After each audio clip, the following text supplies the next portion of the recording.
Praise లార్డండి. అందరికీ వందనాలు. వాక్యంలోకి వెళ్ళే ముందు ప్రార్థించుకుందాం. సర్వోన్నతుడా, సర్వశక్తిమంతుడా, దయగల మా తండ్రి, కృపగల దేవా, నీకు లెక్కలేని స్తోత్రాలు చెల్లించుకునిచున్నాం ప్రభా. గడిచిన కాలమంతే మమ్మల్ని కాచి కాపాడి సజీవ రెక్కలలో ఉంచినందుకు నీకు స్తోత్రములు, వందనాలు నైనా ప్రభా. మేము ప్రార్థించుచుండగా ప్రభా మాకు సహాయం దయచేయమని అడుగుచున్నాం ప్రభా. వినిచుండగా ప్రభా మాకు విశ్వాసం కలుగుటకు సహాయం చేయమని అడుగుచున్నాం ప్రభా. వినిచున్న వారికి ప్రతి ఒక్కరికి నాయన ప్రభా మారు మనసు దయచేయమని అడుగుచున్నాం ప్రభా. నేను చూచుచున్న వారికి వినిచున్న వారికి ప్రభ రక్షణను దయచేయమని అడుగుచున్నాం ప్రభ. వాక్యము మా హృదయంలో నాటుకున్నటకు సహాయం చేయమని అడుగుచున్నాం ప్రభ. ప్రతి ఒక్కరిని ప్రభ దీవించి ఆశీర్వదించమని నా ప్రార్థనను నీ పాసన చేర్చుకోమని నజరేయుడైన యేసు నామములో అడిగి వేడుకొనుచున్నాను తండ్రి, ఆమేన్. గలతీలకు వ్రాసిన పత్రిక 2 అధ్యాయం నుంచి 1 నుంచి 10 వచనాలు చదువుకుందామండి. అట్టు పిమ్మట 14 సంవత్సరములైన తరువాత నేను తీతును వెంటబెట్టుకుని బర్నాబాతో కూడా యెరూషలేమునకు తిరిగి వెళ్ళి తిని. ఎక్కడికి వెళ్ళి ఉన్నారండి? యూదా దేశమందు మనం నుంచి మాట్లాడుకుని ఉన్నాం కదా. యూదా దేశమందు యూదా సంఘముల వారికిని నా ముఖమును లేకుండానే గాని మునుపు మనలను హింసబెట్టిన వారును తనను పాడు చేసిన వారును వచ్చి తమ మతములను ప్రకటించున్నప్పుడు సంగతి విని వారు నన్ను బట్టి దేవునిని మహిమపరచుచున్నారు. అంటే అపోస్తులు చేసిన బోధన బట్టే కదా మరి దేవునిని మహిమపరచుచున్నాడు. పౌలు చేసిన దానిని బట్టే కదా మనం కూడా దేవునిని మనం ప్రార్థిస్తున్నామంటే మనం చేసినది విని ప్రతి ఒక్కరూ కూడా మారు మనసును పొంది ఉంటారు. అటు పిమ్మట 14 సంవత్సరముల తరువాత వెంట పెట్టుకుని బర్నాబునకును యెరూషలేమునకు తిరిగి వెళ్ళిరి. దైవ దర్శనం ప్రకారమే వెళ్ళితిరి. మరియు నా ప్రయాసము వ్యర్థమైపోయినేమో లేక పోయినదేమో అని నేను అన్యజనులలో ప్రకటించుచున్న సువార్తను వారికిని ప్రత్యేకముగా ఎన్నికైన వారికిని విషాద పరిచితిని. ఎవరికి? దైవ దర్శన ప్రకారమును వెళ్ళి తిని. అంటే దేవుడు ఒక దర్శనము మనకు చూపించాడు, దాని ప్రకారంగానే వెళ్ళి తిని అని అంటున్నాడు తిమోతు అని. ఏమన్నా నేను వెళ్ళిన ప్రయాసము అయిపోయినేమో, ఒకవేళ నేను బోధించుచున్న బోధ ప్రయాసం అయిపోయినేమో, వారు మారుమనసు కూడా పొందలేదేమో, ఒకవేళ నేను దేవుని చిత్త ప్రకారమే కదా వెళ్ళాను, దేవుని అనుసరించే కదా నేను వెళ్ళాను, కానీ అదంతా కూడా వ్యర్థమైపోతుందేమో అని చాలా బాధపడి ఉన్నానని అంటున్నాడు. సువార్త ఎన్నికైన దిశకే కదా నేను వెళ్ళి ఉన్నానని అని అన్నాడు. అయినను నాతో కూడానున్న తీతు గ్రీకు దేశస్థుడైన అతడు సున్నతి పొందుటకు బలవంతము పెట్టలేదు. ఎలాగ? గ్రీకు దేశస్థుడైన వాడు సున్నతి పొందుటకు ఆయనను బలవంతము చేయలేదు. కానీ సున్నతి ఎన్నో నెలలో చేస్తారంటే 8వ నెలలో సున్నతి చేస్తూ ఉంటారు. సువార్త సత్యము మీ మధ్యను నిలిచినట్లు మేమును వారికి ఒక గడి అయినను లోబడుటకు ఒప్పుకొనలేదు. ఎవరు? మనలను దాసులుగా చేసుకునవలెనని క్రీస్తు యేసు వలన మనకు కలిగిన మన స్వాతంత్రము వేగుచూచుట రహస్యంగా తేబడి దొంగతనముగా ప్రవేశించిన కపట సహోదరుల వలన జరుగుచున్నది. ఏంటది? యేసుక్రీస్తు గ్రీసు దేశస్తులందరినీ కూడా సున్నతి పొందవాలని బలవంతము పెట్టలేదు. మనలను దాసులుగా చేసిన క్రీస్తు మనలను కూడా మనకు కలిగిన స్వాతంత్రమును గూర్చి వేకువ జామున మనకు దాసులుగా, ఒకవేళ దొంగ ఎలా వచ్చినో అలాగే దేవుని రాకడ కూడా ఉన్నది. అలాగే ప్రతి ఒక్కరును కూడా యేసుక్రీస్తు రాజ్యంలోకి కూడా ప్రవేశించారు. ఒకవేళ దేవుడిచ్చిన స్వతంత్రమును మనము ఎలాగైతే మన సహోదరుడు వచ్చి దొంగిలించినా అలాగే జరుగునేమో అని భయపడి ఉన్నానని అంటున్నాడు. సువార్త సత్యము మీ మధ్యన నిలిచినట్లు నేనును వారికి ఒక గడి అయినను లోబడుటకు ఒప్పుకొనలేదు. అంటే సువార్త చేసినప్పుడు సత్యమే ప్రకటిస్తాం, కానీ సత్యమనే బైబిల్లో ఉన్నది కానీ మన సొంతంగా ఏది కూడా మనము చేయలేం కదా. బైబిల్లో ఉన్నది కూడా మనము బోధించాలి, బైబిల్ టు బైబిల్ బోధించాలి తప్ప కానీ మన సొంత విషయాలను ఎంత మాత్రం కూడా బోధించకూడదు. మన పర్సనల్ విషయాలను కూడా ఎంత మాత్రం కూడా ఒకవేళ మనకి సాక్ష్యంగా చెప్పుకుంటాము, ఒకవేళ మనకు జరిగిన మేలును చెప్పుకోవాలి, కానీ ఒకరి మీద మనము కించపరిచి మాట్లాడకూడదు. ఒక గడి అయినను లోబడనేమో అని తనలో తాను అనుకున్నాడంట. ఎన్నికైన వారిగా ఎంచబడిన వారి యొద్ద నేనేమీ నేర్చుకొనలేదు, వాటంతటా వారే నాకు లక్ష్యము లేదు. దేవుడు నరుని వేషము చూడడు. ఎలాగో ఒక గడి అయినను సరే ఒకరిని ఒప్పుకొనలేదు. ఎన్నికైన వారుగా ఎంచబడిన మనము అనుకుంటాం దేవుడు ఎన్నుకుంటే ప్రతిదీని కూడా సాధ్యమే. ఒకవేళ ఈ ఈ రోజుని నేను ఎలా చేస్తున్నానంటే అది దేవుని కృపయే. దేవునికి సాధ్యం. ఎందుకంటే దేవుడు నన్ను ఎన్నుకున్నాడు కాబట్టి నేను ఈ రోజున ఇలా మాట్లాడగలుగుతున్నాను. లేకపోతే నేను ఇలాగా ఏ మాత్రమును కూడా మాట్లాడలేను. నేను ఇలాగ ఎంత మాత్రమును కూడా నేను దేవుని ఎదుట నేను ఒకవేళ బైబిల్ దేవుని ఇష్టానుసారంగా కానీ మనం సొంతంగా ఒకవేళ చదువుకున్నామనుకో అది బైబిల్ రెండంచుల ఖడ్గము ఎటు నుంచి ఎటు ఎలా వస్తుందో కూడా ఎవరికీ కూడా తెలియదు. కానీ దేవుని ఏర్పాటు ఉంటేనే మనము దేవుని సన్నిధిలో నిలవబడుకు. ఒకవేళ నరులు అనేకమైన వేషములు వేయొచ్చు, కానీ దేవుడు ఆ వేషమును చూడడు. ఆ ఎన్నికైన వారు నాకేమీ ఉపదేశించేదారని అనుకుంటున్నాం మేము. దేవుడు ఎన్నుకున్నాడు కదా వాళ్ళకే తప్ప కానీ నాకేం ఉపదేశాలు ఇస్తారు అని అనుకున్నాడు. దేవుడు ఎన్నుకున్న వారి నోట అంట పలికించే మాటలను బట్టే మన హృదయం మారుతుంది.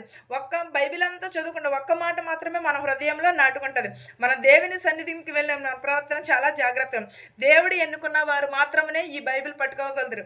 ప్రతి ఒక్కరికి చెయ్యాలని ఆశ ఉంటుంది, ప్రతి ఒక్కరికి చెప్పాలని ఉంటుంది, కానీ చెప్పలేరు. ఎందుకంటే అది దేవుని ఆజ్ఞ వలన మాత్రమే జరుగుతుంది. నువ్వు నేను అనుకున్నంతనే అది ఎన్నటికీ కూడా జరగదు. 7వ అధ్యాయం చూద్దామండి. అయితే సున్నతి పొందిన వారికి బోధించుటకై సువార్త పేతురికి ఎలాగూ అప్పగింపబడునో అలాగూ సున్నతి పొందిన వానికి బోధించుటకై నాకు అప్పగింపబడినని వారు చూచినప్పుడు, అనగా సున్నతి పొందిన వారికి అపోస్తులుడవుటకు పేతురునకు సామర్థ్యము కలుగజేసిన వాడే అన్యజనులకు అపోస్తులుండడంటూ నాకును సామర్థ్యము కలుగజేసినని వారు గ్రహించినప్పుడు, స్తంభములుగా ఎంచబడిన యాకోబు, కేఫా, యాహాను అనువారు నాకు అనుగ్రహింపబడిన కృపను కనుగొని మేము అన్యజనులకును తాము సున్నతి పొందిన వారికిని అపవస్తులుగా ఉండవలెనని చెప్పి తమలో పాలివారు మగుటకు సూచనగా నాకును బర్నబాకును కుడి చేతిని ఇచ్చిరి. మేము బేదలను జ్ఞాపకము చేసుకొనవలెనని మాత్రమే వారు కోరిరి. అలాగూ చేయుటకు నేను ఆసక్తి కలిగిన. ఎవరికి సువార్త అందించుటకు ఎవరికి అర్హత ఉన్నదండి? సున్నతి చేసుకున్న వారికి మాత్రమే. పేతురు అలాగ సున్నతి చేసుకున్నాడు కాబట్టి సువార్త బోధ పేతురికి అప్పగించినప్పుడు, అనగా సున్నతి పొందిన అపోస్తులందరూ కూడా సున్నతి ప్రతి ఒక్కరూ కూడా సున్నతి చేయించుకోవాలి. సున్నతి చేయించానంటే సున్నతి ఎప్పుడు చేయించుకుంటారంటే 8వ నెలలో సున్నతి చేయిస్తారు. ఆ సున్నతి సమయమున ప్రతి ఒక్క సున్నతి చేసిన వారు మాత్రమే మన నిజమైన క్రిస్టియన్స్లో మనము ప్రతి ఒక్కరూ కూడా చేయించుకుంటూ ఉంటాం. క్రిస్టియన్స్ కంటే ముస్లిమ్స్ బాగా పాటిస్తారు ఈ సున్నతి చేయించుకోవడంలోని. ముస్లిమ్స్ ప్రతి ఒక్కరు చిన్న బిడ్డకి 8వ నెలలోనే సున్నతి చేయిస్తారు. ఎందుకంటే వారు దేవునికి సమర్పించుకుంటారు కాబట్టి వారు సున్నతిని చేయిస్తారు. ప్రతి ఒక్కరూ కూడా సున్నతి చేసుకున్నట్టు కాదు. పేతురు అర్హుడయ్యాడు కాబట్టి ఆయన బోధ చేస్తున్నాడు, ఆయన సువార్తను ప్రకటించుచున్నాడు.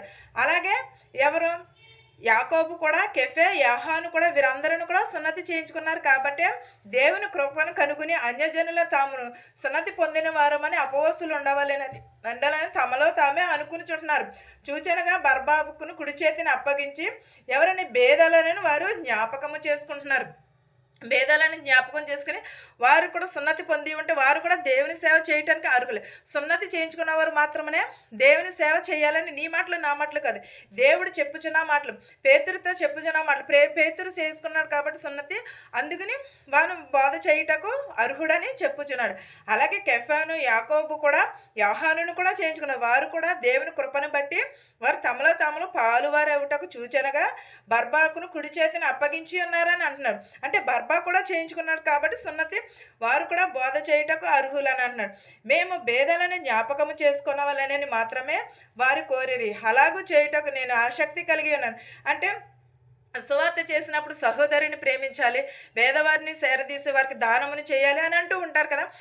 అవన్నీ కూడా చేయుటకు మేము సిద్ధపడితిమే అని అంటున్నారు. ప్రతి ఒక్కరు కూడా ఏమంటున్నారంటే ప్రతి ఒక్కరు కూడా దానం చేసే గుణం ఎవరికైనా ఉండదు. సహోదరిని ప్రేమించండి. నేను ఎప్పుడు కూడా ఒకటే చెప్తూ ఉంటాను, సహోదరిని ప్రేమించండి. సహోదరిని ఎక్కడి నుంచో వచ్చి ప్రేమించరు. ముందు మనలో నుంచే మనం ప్రేమిస్తే ఎదుటి వారికి వస్తుంది. మనలో లేనప్పుడు ఎదుటి వారికి రాదేమో ప్రేమించటము, ఒకవేళ వాళ్ళకి తెలియదేమో. అందుని బట్టి మనం ఏం చేయాలి, ముందు మనం ప్రేమిస్తే తర్వాత కూడా వారు కూడా ప్రేమిస్తూ ఉంటారు.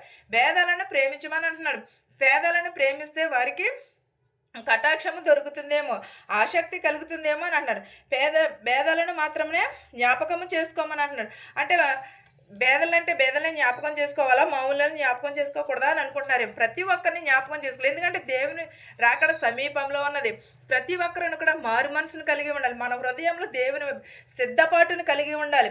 బుద్ధి కలిగిన కన్యకుల వలె దివిటీలో నూనె పోసుకుని మనము మన హృదయం అనే దివిటీలో నూనె పోసుకుని దేవుని కొరకు దేవుని వాక్యమును మన హృదయంలో నింపుకుని దేవుని రాకడ కొరకు మనం ఎదురు చూడాలి. ఈ వాక్యమును మీకును మాకును మనందరికీ తోడయ్యుండును గాక. ఆమేన్. ప్రార్థించుకుందాం. సర్వోన్నతుడా, సర్వశక్తిమంతుడా, కృపామయుడా, నీకు వందనములు, నీకు స్తోత్రాలు నాయన. ఎన్నికలేని వారం ప్రభా, మా శత్రువుల్ని మిత్రువుల్ని దీవించమని అడుగుచున్నాం ప్రభా.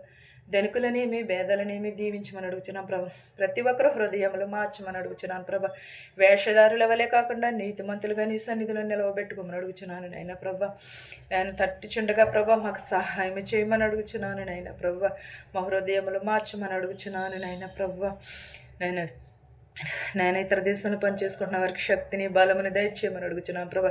జ్ఞానముని దయచేయమని అడుగుచున్నాను ప్రభా. తెలివిని దయచేయమని అడుగుచున్నాను నాయన ప్రభా. ప్రతి ఒక్కరి కుటుంబంలో శాంతిని సమాధానమును దయచేయమని అడుగుచున్నాను నాయన ప్రభా. నేను నీకే స్తోత్రములు గానములు చేయుచున్నాము నాయన ప్రభా. మెడికల్కి వెలుచుండగా, పీసీస్కి వెలుచుండగా ప్రభా వాళ్ళకి తోడై ఉండమని అడుగుచున్నాం ప్రభా. ఇతర దేశంలో వెళ్ళాలని ప్రయాణం పెట్టుకున్నారు ప్రభా. వెళ్ళుచుండగా వచ్చుచుండగా నీ కాపుదల ఉంచమని అడుగుచున్నాను నాయన ప్రభా. బస్సుల్లో వెలుచున్నటువంటి, రైల్లో వెలుచున్న, హెలికాప్టర్లో, ట్యాక్సీలో, ఆటోలో వెలిచిన వారి గృహాలకు సురక్షితంగా చేర్చమని అడుగుచున్నాం ప్రభా. నేను ప్రతి ఒక్కరి హృదయములను మార్చమని అడుగుచున్నాను నాయన ప్రభ. నేను నీకు స్తోత్రాలు ప్రభ. యవనస్తులు త్రొట్టిల్లిపోకుండా నీ పాదాల చెంత చేర్చుకోమని అడుగుచున్నాం ప్రభ. వృద్ధాప్యంలో ఉన్నవారిని, నడు వయసులో ఉన్నవారిని దీవించమని అడుగుచున్నాం ప్రభ. క్యాన్సర్తో బాధపడుచున్నారు ప్రభ, వారిని కూడా స్వస్థపరచమని అడుగుచున్నాం ప్రభ. ఖాళీ చేయలేని ప్రభ, పక్షవాతంతో ఉన్నారు ప్రభ, వారిని కూడా స్వస్థపరచమని అడుగుచున్నాను నాయన ప్రభ. యాక్సిడెంట్ అయ్యి ఉన్నారు ప్రభ, వారిని కూడా స్వస్థపరచమని అడుగుచున్నాం ప్రభ. గర్భిణీ స్త్రీలకు సిలువైన కనుక దయచేయమని అడుగుచున్నాం ప్రభ. పిల్లలు లేని వారికి పిల్లలు దయచేయమని అడుగుచున్నాం ప్రభ. సొంత ఇళ్ళ కోసం ఎదురు చూస్తున్న వారికి సహాయం చేయమని అడుగుచున్నాం ప్రభ. అప్పుల బాధలో ఉన్న వారికి నీవే సహాయం చేయమని అడుగుచున్నాము నాయన ప్రభ. నన్ను ఎవరెస్తులు త్రట్టిల్లిపోకుండా నీ పాదాలు చెంత చేర్చుకోమని అడుగుచున్నాం ప్రభ. విధవరాలు దర్పున వ్యాజ్యమాడతానన్నావు నాయన ప్రభ. చిన్న బిడ్డలు చదువుకుని చుండగా చదువు అంతట్లోని మీరు తోడునడగా ఉండమని అడుగుచున్నాను ప్రభ. అనాథ బిడ్డలను ప్రభ, అనాథ హాస్టల్లో ఉన్న వారిని ప్రభ, హాస్టల్లో చదువుకున్న బిడ్డలను కూడా దీవించి ఆశీర్వదించమని అడుగుచున్నాను ప్రభ. వృద్ధాప్యంలో ఉన్నవారిని కూడా ప్రభ దీవించమని అడుగుచున్నాను ప్రభ. నేను ప్రభ మాకు తెలిసిన వారు కానీ తెలియని వారు కానీ ప్రభ ప్రతి ఒక్కరిని దీవించమని అడుగుచున్నాను ప్రభ. బీపీ షుగర్లతో బాధపడుచున్న వారిని కూడా ప్రభ వారి రోగములను బాగు చేయమని అడుగుచున్నాను ప్రభ. జ్వరములతో బాధపడుచున్నారు ప్రభ. టైఫాయిడ్, మలేరియా జ్వరములతో బాధపడుచున్నారు ప్రభ. వారిని లాజరు అత్తగారిని ఎలాగైతే స్వస్థపరిచారో వారిని కూడా స్వస్థపరచమని అడుగుచున్నాము నాయన ప్రభ. ప్రయాణం చేస్తున్న ప్రతి ఒక్క బిడ్డని దీవించమని, వారి గృహాలకు సురక్షితంగా చేర్చమని అడుగుచున్నాను నాయన ప్రభ. ఇతర దేశాల్లో పనిచేసుకుంటున్న వారికి శక్తిని బలముని దయచేయమని అడుగుచున్నాను ప్రభ. మా దేశాలని, మా సంఘాలని దీవించమని అడుగుచున్నాను నాయన ప్రభ. ప్రతి ఒక్కరికి నీ ప్రభ మారు మనసును దయచేయమని అడుగుచున్నాను ప్రభ. ఇంకాను ఎవరినైతే మర్చిపోయి ఉంటే వారందరినీ కూడా స్వస్థతపరచమని అడుగుచున్నాము నాయన ప్రభ. ప్రతి ఒక్కరి కుటుంబంలోనైనా ప్రభ శాంతిని సమాధానమును దయచేయమని అడుగుచున్నాను ప్రభ. ప్రతి ఒక్కరు హృదయములు మారుటకు సహాయం చేయమని అడుగుచున్నాను ప్రభ. నేను నీ ప్రార్థన వైపు, నీ శక్తిని వైపు, నీ మార్గము వైపు మేము నడుచుటకు సహాయం చేయమని, మా దేశాలని, మా సంఘాలని దీవించమని, నా ప్రార్థనను నీ పాదసని చేర్చుకోమని నజరేయుడైన యేసు నామములో అడిగి వేడుకొనుచున్నాను తండ్రి. ఆమేన్. పరలోకమందున్న మా తండ్రి, నీ నామము పరిశుద్ధపరచబడునుగాక, నీ రాజ్యం వచ్చునుగాక, నీ చిత్తము పరలోకమందు భూవేందు నెరవేరినట్లును మా అనుదిన ఆహారం నేడు మాకు దయచేయము. మా రుణస్తులను మేము క్షమించిన ప్రకారము మా రుణములను క్షమించుము. దుష్టు నుండి, శోధన నుండి తప్పించుము. రాజ్యమును, శక్తియు, మహిమయు నిరంతరము నీవై ఉన్నావు మా తండ్రి. ఆమేన్. ఆమేన్. చూచుచున్న వారి పైన, వినుచున్న వారి పైన సదాకాలము నీ కృపతోడై ఉండునుగాక. ఆమేన్. అందరికీ వందనాలండి.